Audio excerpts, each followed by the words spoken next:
Hello, my name is Chance Hatrick, and this is my Morse code translator. So to start, I'm first going to be demonstrating how this works. I'll be placing this in. And to start off simply, I'll simply do a E, which would be 1 dot. And as you can see in a short moment, you will see an E show up at the top left. And if I were to do 1, 2, 4, 5, it should be a 5 that pops up. Or if I do a dot, and if I hold down for a longer period of time, it should be an A that pops up.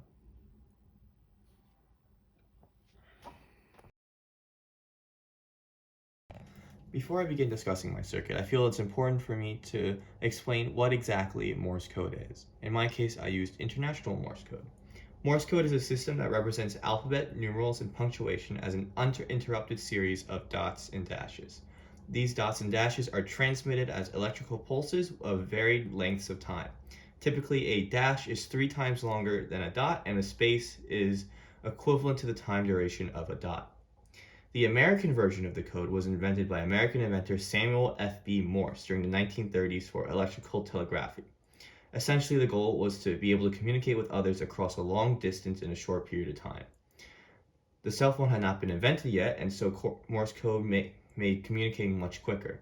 This version would later be improved by his fellow American scientist Alfred Lewis Vail, and as Morse code became more popular, it adapted for the region that it was used in. The Europeans used a continental Morse code, while Asian and other countries, when communicating between each other, used a simplified international Morse code. The code was designed in such a way that the most commonly used letters, such as E, have a simpler code for E is a single dot. This makes sense as it is more effective to spend less time translating common letters.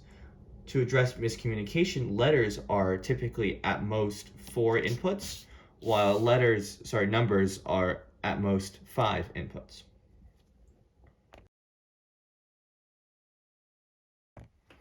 There are 4 distinct parts of the circuit. We have the liquid crystal display, the LCD, the push button, the Arduino Nano, and the speaker. The LCD is a 16-pin screen, which allows me to display 2 rows of 16 characters. This allows me to display full sentences of translated text rather than individual words or characters.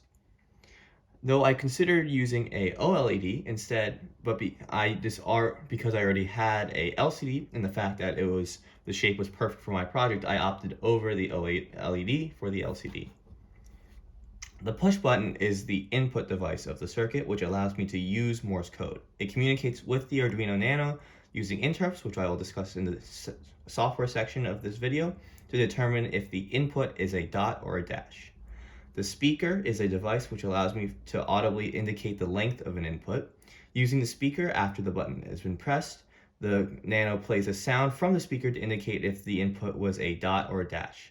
And finally, there is the Arduino Nano, which communicates with all 3 devices and ultimately translates the Morse code into English. As a visual aid, the Arduino also uses its built-in LED of the Arduino.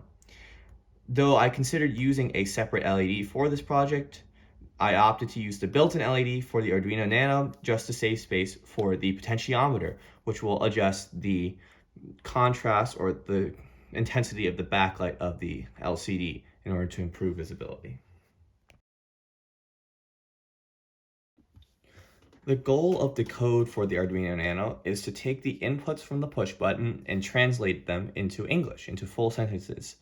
And so it does this through taking the time. So through the use of attach interrupts, once a button has been pressed, the code will immediately read the current time that it was pressed, as well as set a true or false variable to indicate that the button has been pressed.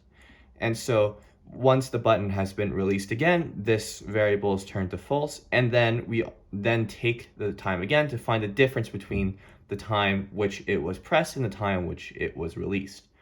Using this time, the difference is being used in the code to determine whether the input was a dot or a dash. And so once it determines whether it's a dot or a dash, it will add that dot/dash into a variable called letter. Once a letter has been filled with at most 5 characters, or if the program sees a gap in the inputs that is greater than 4 seconds, then the program will then parse through this array of all the different possible Morse codes for the characters and numbers. And once it determines which input has been given, it'll then print that letter or number into the LCD using the decode Morse function. In order to ensure that you are able to do sentences, if no inputs have been given for a certain period of time, then the LCD will simply print a blank variable to indicate a space. And to control the cursor, every time the letter has been printed, we move the cursor to the right 1 character. And once it has reached 16 characters, it is then moved to the second row. And this allows for the user to translate sentences rather than characters or words.